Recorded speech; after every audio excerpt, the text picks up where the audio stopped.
Hi, I'm Josh Findlay, Director of the Texas Public Policy Foundation's new National Election Protection Project. And we're here to podcast with Jason Snead from the Honest Elections Project. Jason, it's great to have you with us. Josh, it's great to be here. Wonderful. Well, first of all, I'd love for you to introduce yourself to our listeners and tell us a little bit about the Honest Elections Project. Sure. So I'm the Executive Director of HEP. We are a national group that's dedicated to making it easier to vote and harder to cheat. So we're fighting for everyone's right to vote in free and fair elections. And we think that's an American right, not a right that only applies to one side or the other. So we work at the national level and at the state level to advance policies that secure elections, that bring transparency and accountability to the process, and build confidence in elections, which of course is the best possible way to encourage participation in the democratic process. Absolutely. I love that tagline, easier to vote and harder to cheat. Election integrity means a lot of things to a lot of people, right? To some people it's litigation, some people it's legislation, some people it's campaign finance. How do you view election integrity and making it easier to vote and harder to cheat? Well, I view election integrity through a very simple lens. Does a particular policy instill confidence and build trust in a system, or does it turn elections into a black box and a sloppy mess? And what we are always trying to look for are ways to build confidence through greater security, greater transparency, and ultimately clearer results in elections that are delivered more quickly than we have seen in recent election cycles. The reality is that we're at a very fragile moment in terms of trust in the democratic institutions of the country, the voting process, and so forth. And that's a trust problem that exists on the left and the right. I mean, there isn't a single presidential election in this century that a Republican has won that Democrats have universally accepted, right? 2000, George Bush was selected, not elected, right? 2004, there were all these wild accusations about voting machines in Ohio flipping votes to secure the election for George Bush. Those were all stories that were peddled by the left. And then, of course, on the right, there's a great deal of skepticism, especially after so many voting laws were changed in the early part of 2020, ostensibly as a result of COVID, but really just because the left is always looking for a way to put a fat thumb on the scales in order to skew voting laws for itself. So I'm always looking at what ways we can improve transparency, improve trust, and build confidence in elections. And that's how I view election integrity. I love that answer. And you talked about the last minute changes to the election process in 2020, right? I kind of want to dig into that a little bit because it seems to me like certain people use those process changes to a political advantage. Do you think that is the case? And can you talk about that a little bit? Oh, that's definitely the case. We knew, and this is why I started Honest Elections in the early part of 2020. We knew that was going to be the most litigious election year in history. Mm-hmm. And we knew that because for, about a decade or so before that, the left had been working gradually to build up its capacity to bring lawsuits and was increasingly weaponizing the judiciary to advance its agenda. So a lot of times people had this misconception that you will roll into election day and the laws that are on the books that were written by your lawmakers are the rules governing elections. In actuality, very often it's rules that are imposed by courts as a result of very partisan litigation. So you can have the best election integrity laws in the country, but if they're gutted by a court at the last minute, it's not worth the paper that it's written on. So we knew that the left was going to be deploying that weapon that it had been building in the form of Mark Elias and his very well-funded partisan litigation operation. We didn't realize that COVID was going to give them an excuse to get started months earlier than they otherwise would have, right, and that they would take shots at literally any election law that they wanted to, that they felt inhibited them from doing their preferred GOTV type programs. So yes, they tried to change voting laws for partisan advantage all through 2020. They've done it in pretty much every state in the country since then. And we're talking about everything from basic voter identification laws to protections against vote trafficking to when ballots should be received by, right? A lot of states have laws that say ballots have to come in by the close of polls on election day. And there are plenty of lawsuits that were filed in 2020 to extend that to 3 days, 5 days, a week, 2 weeks beyond election day. Right. All of these changes are designed to skew election laws for partisan advantage. And there's an election industrial complex that the left has built up of nonprofit activists and lawyers and so forth that are all pushing in that direction. And a lot of people I think don't know about that I don't know if you can call it a cottage industry anymore, but that industry on the left that's popped up. Can you talk a little bit about that, maybe the history of it, and how you knew that this was going to be an issue in 2020 based on how the left had been gearing up to that election? Yeah, cottage industry, it's funny the way you say that. If you measured the amount of money that was going into this operation as like GDP, I think it would be a small country. That's how much money the left is pouring into this effort to weaponize election rules for its own advantage.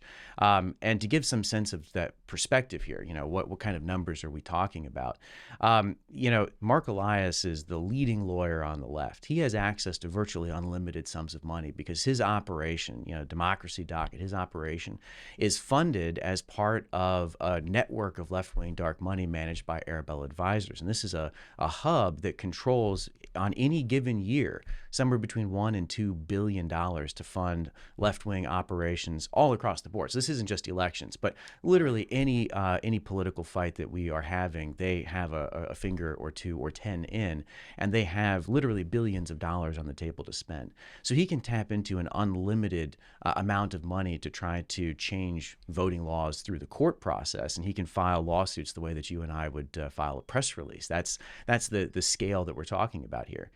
Before the 2020 election, there were more than 200 lawsuits that were filed before November to change voting laws from the left. And they, as we said, were targeting, voter identification, list maintenance laws, protections against vote trafficking. They were trying to force states to mail every single person on the rolls a ballot, and so much more. All of that was a process that was systematic, and it was designed to skew those voting laws. And it was all done on the fly while we were also dealing with the pandemic, while we were also dealing with plenty of other disruptions.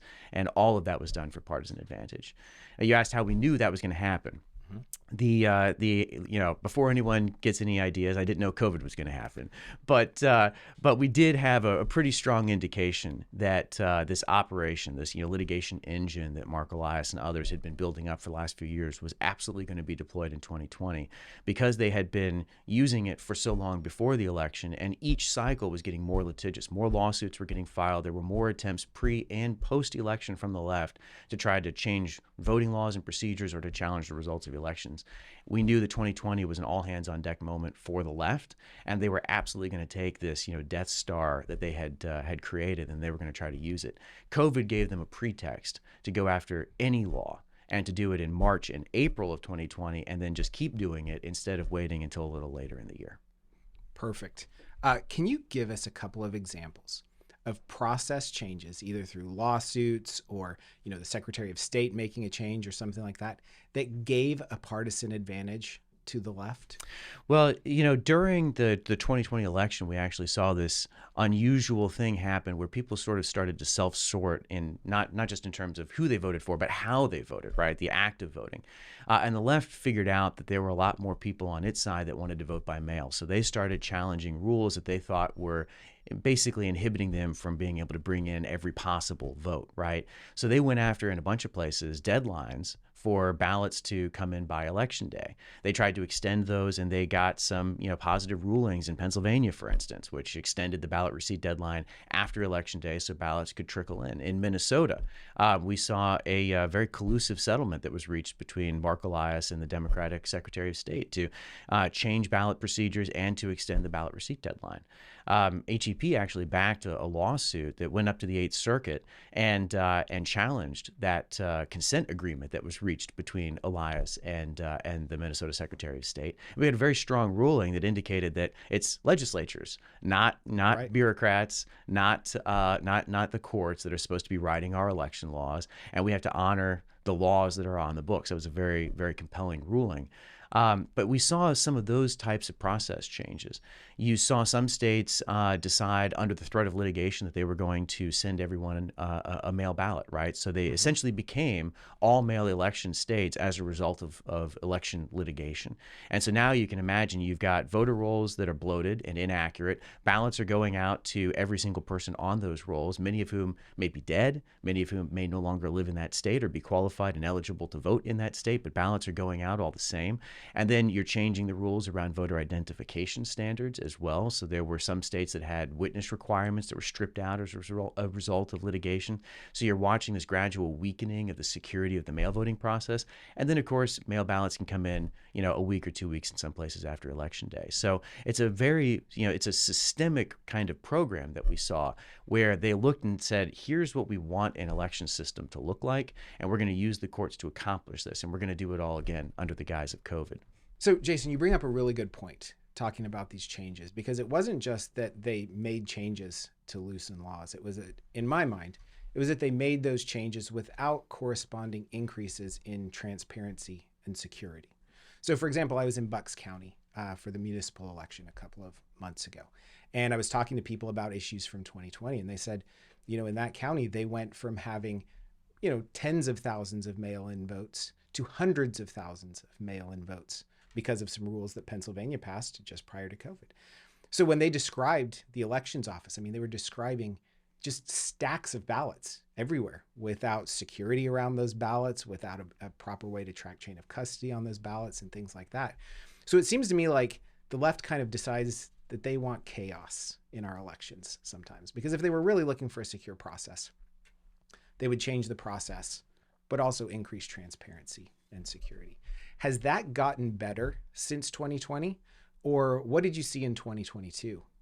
Well, so after 2020 and after the chaos, as you put it, which I think is perfect, that we saw because of all of those rules changes, we saw a number of states pass laws that were designed to clean up elections, that learn from the experiences of the past, and ultimately made things better for voters, right? So we saw states like Georgia and Texas and Florida and Iowa and so many others pass laws. In fact, if you look at the Ballotpedia legislative tracker in 2022 and 2023, just in Republican trifecta states, 458 bills were enacted in Republican trifecta states touching on elections.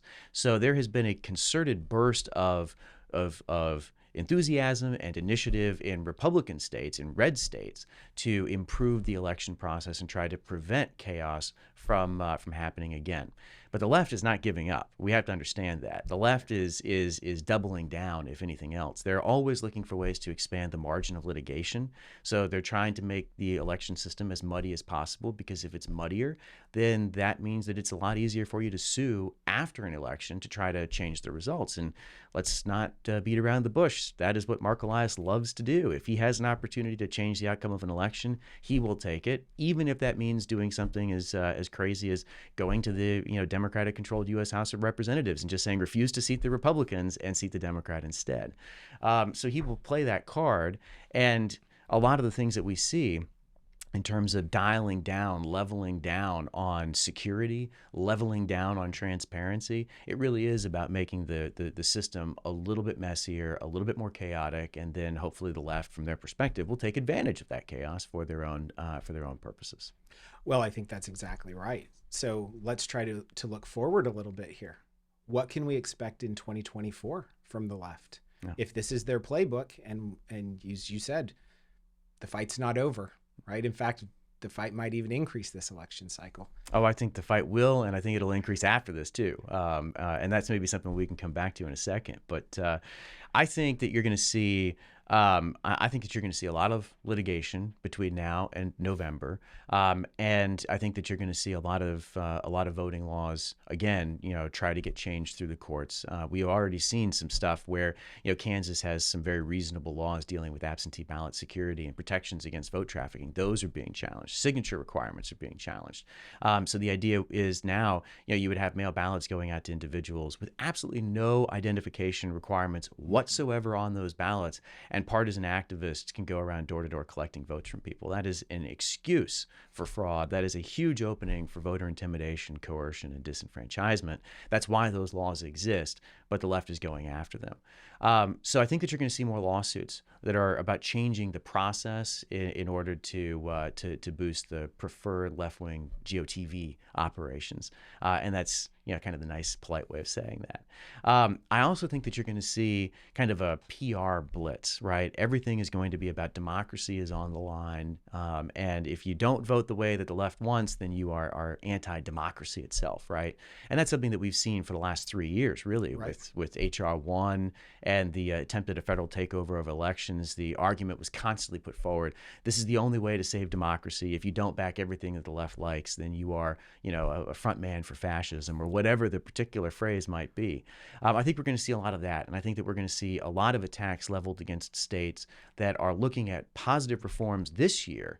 And they're going to say, this is another attempt at voter suppression. This is another attempt at restricting the vote. Even though, as recently as 2022, we saw firsthand what happens in a place like Georgia, where you have these laws enacted and you actually have high turnout, high confidence elections. So I think that you're going to see a combination of, a PR blitz. I think you're going to see a lot of very friendly media outfits repeating these left-wing talking points. I think you're going to see litigation to change voting laws. It's going to be a potentially chaotic and very busy year for you and me.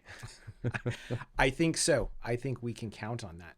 So what can we do to protect this election process? Right? You said that that's how they're going to manipulate it. I think you're right in that when states pass laws, the left calls it voter suppression, but increase actually turns out because people have confidence in their vote and confidence in the process. What can we do to protect the election process this year and then going forward? Yeah. Well, there's actually a few things that I think that states could do this year in terms of new laws that could be passed to help bring some of the security, some of the transparency that we've been talking about here today, without complicating election administration.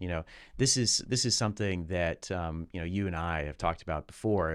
It's harder to make huge changes to election laws in an election year. Right. As the old saying goes, the road to hell is paved in good intentions, and we have the best intentions, but what can go wrong will go wrong. You always have to kind of thread that needle a little bit. But there are a few things that states can do this year and put into effect this year that would have positive impact on the 2024 election. The first would be to ban a new complicated voting scheme called ranked choice voting. This is something that's getting pushed into localities and states across the country. It is coming from the left. There are tens of millions of dollars that are being spent right now, and 10 or 12 states could face ballot measures to bring ranked choice voting to their states this year alone. But the way that these pro-RCV activists work, they will start at the local level. So they will go and get towns and cities to start using RCV to normalize it. The problem, of course, is that then you've got cities that are running elections under a vastly different set of rules than the rest of the state. State legislatures have an obligation to ensure consistency and clarity with their voting laws within their borders. And so banning ranked choice voting is a way that you can do that without disrupting election administration. You're actually bolstering it and making it easier for the people running elections and for the voters, because now the voters don't have a complicated ballot where some races are, I've got to rank everybody, and some races are traditional plurality elections or whatever it might be. So ban ranked choice voting. That's one thing. Another is to ban private election funding, and not just the inflow of money from left-wing groups like we saw in 2020 with Mark Zuckerberg's $400 million in Zuckbucks and how that got dispersed and so forth.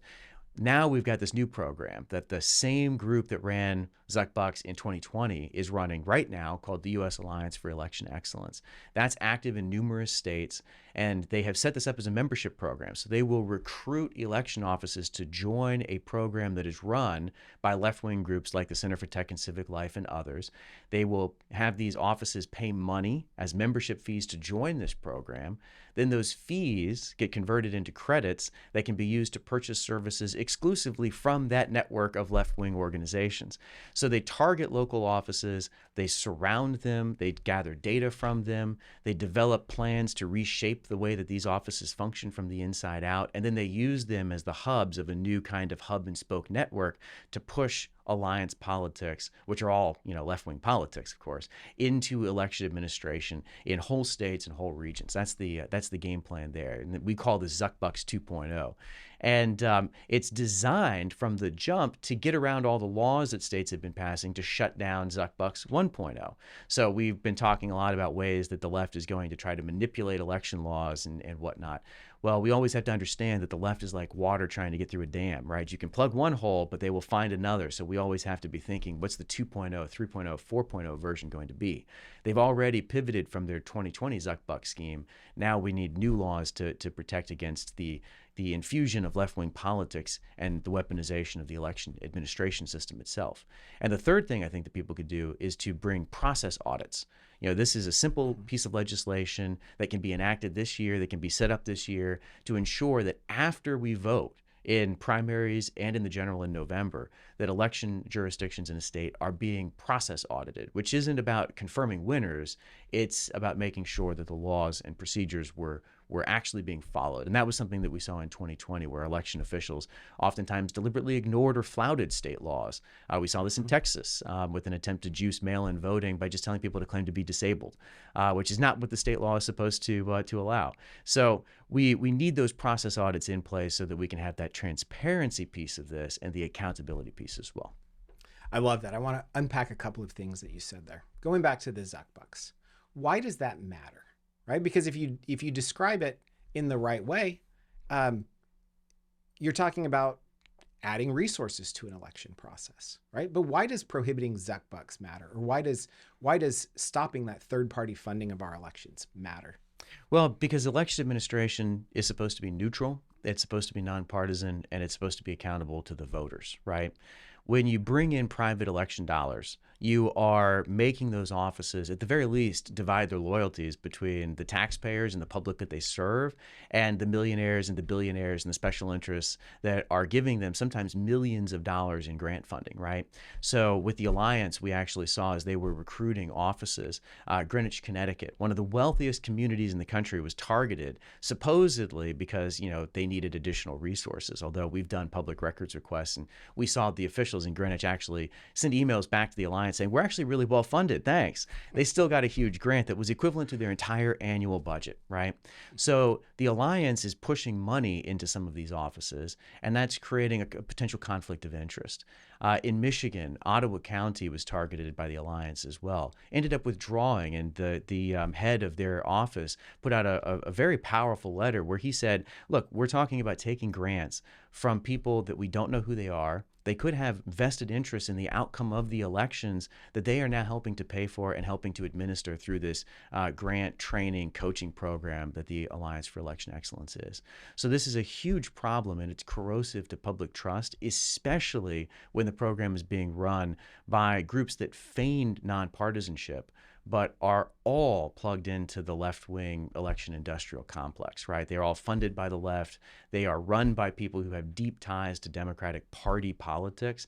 And of course, their track record is 2020, where they sent $400 million disproportionately into jurisdictions that ended up voting for Joe Biden. And the money overwhelmingly went to GOTV operations that targeted what looks a lot like the Democratic voting base. You bring up such a good point there. When people think about Zuckbucks, I think a lot of times they talk about buying election infrastructure, right? Like with Racine, Wisconsin, right? That just the court just said that they couldn't have the mobile voting vans that were funded by Zuckbucks. First of all, let's talk about how absurd it is that you can vote by van anywhere, right? It's not like we're going out buying hot dogs. People are questioning whether you should be able to buy a hot dog from a van, right? A food truck, let alone being able to conduct official government business in a van, right? But the thing that people don't talk about as much is the access that Zuckbucks buys, right? The ability to get data, the ability to be in conversations when you're talking about how to implement the election, how to implement a new process, how to change things. I think that access is something that we need to talk about a little bit more, because everybody assumes that our elections are nonpartisan, it's a government activity. But Zuckbucks showed us that that's just not the case anymore. I think that's right. I mean, let's start from an assumption that I think is a valid one, which is that most of the time elections officials are good people trying to do right by their constituents. But that makes it, kind of all the more enticing when a nominally nonpartisan group who these folks don't know from Adam comes in and says, hey, we want to help. We want to give you resources. We want to give you training. We want to invite you to fancy conferences and things like that. A lot of times these election officials just don't know who they're getting in bed with, right? So that's why my group and others have done so much work on this issue, just trying to educate these folks so that they understand when you're approached by the alliance, it would be best if you just steer clear of them, because you don't want to risk public confidence in you and in your office and in the trust that you have earned with your community. But the alliance is very insidious, and it is designed to push influence in politics into election offices and to leverage the access and the relationships that CTCL and its partners are building in order to accomplish that goal. You know, Zuckbucks, we focus on the money, right? And so many states passed laws to ban the inflow of money, but the money was never the end. The money was the means. The end was influence. The end was changing election administration from the inside out, influencing the way government offices run for the benefit of the left. And that's why they so quickly pivoted to this new program to get around the bans that were being put into place and to allow them to continue to influence peddle within the confines of election administration. But you're absolutely right. The access is the key here. That's what they want. That's what they're working with the alliance to get. And that's why it's so important that states shut this down, because this is not a good government group. A good government group would not look at a law in Georgia that says no private election funding and then figure out a loophole that lets them send $2 million in private election funding into DeKalb County. A good government group would not invite Brunswick County, North Carolina, to join its program. And then when the county commissioners in Brunswick vote unanimously calling on their county board of elections to withdraw from this partisan program, then, Brunswick County just says, well, I'm going to stay in, thanks. They wouldn't be pushing that kind of thing either. So this is not a good government group. They are not your friends, and it is so important. In fact, I would argue that legislatures have a duty to their citizens to ensure that elections are neutral and nonpartisan. And the best thing you can do is to shut down private election funding and Zuckbucks 2.0. So let's talk a little bit about these process audits that you brought up. It seems to me like elections, we think about them too often as partisan activities, right? Campaigning should be partisan. Obviously, we have parties fighting over who wins. But the parts of elections that we're fighting about right now are really just a counting exercise for the most part. And so it seems like a process audit is something that every county out there, every jurisdiction would want to get involved with, to be able to tell their citizens, hey, we're using best practices.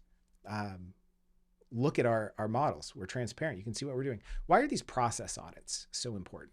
Well, these process audits are a way to build trust in elections by showing people that, hey, your local office passed an audit, it followed election laws, it followed procedures appropriately, or it didn't, right?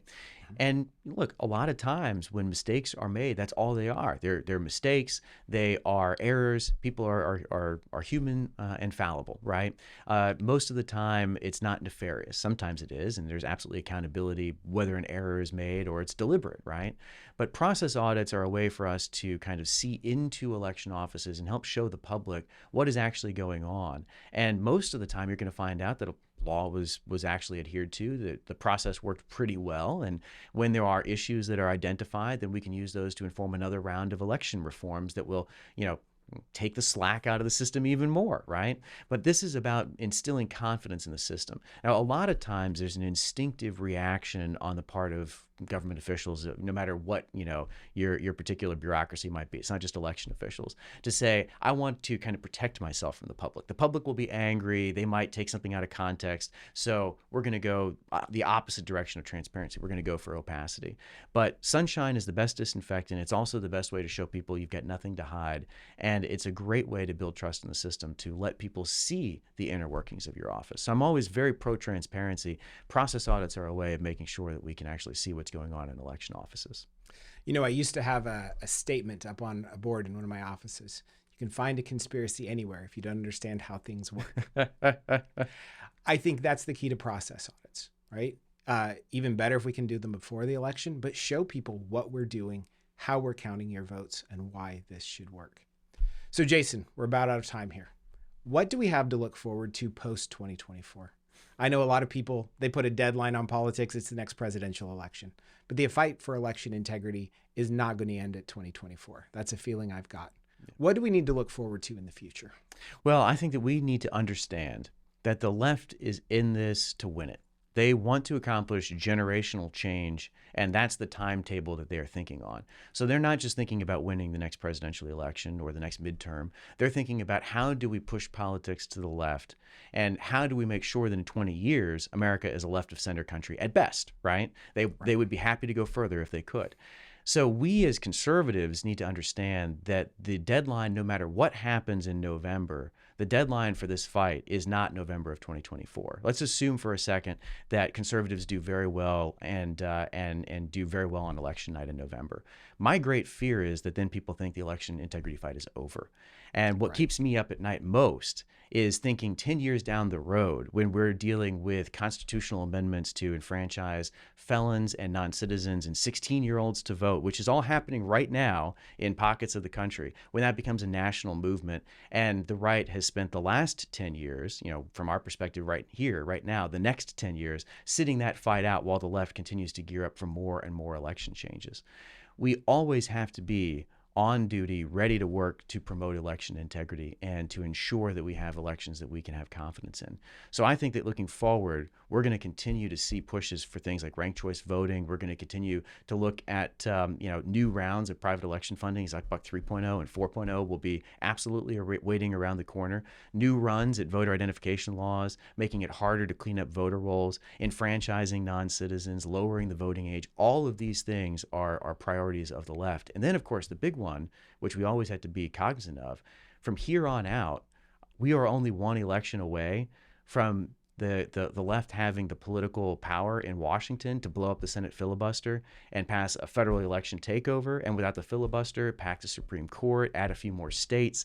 All sorts of things could happen at that point, too.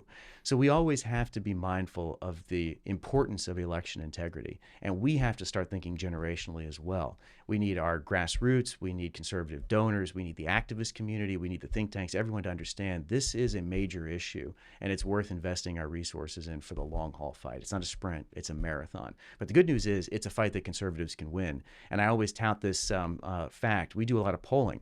Voter identification laws, photo ID requirements are more popular today than they were in 2021, despite 2 years of a liberal blitz trying to convince us that voter ID laws are racist.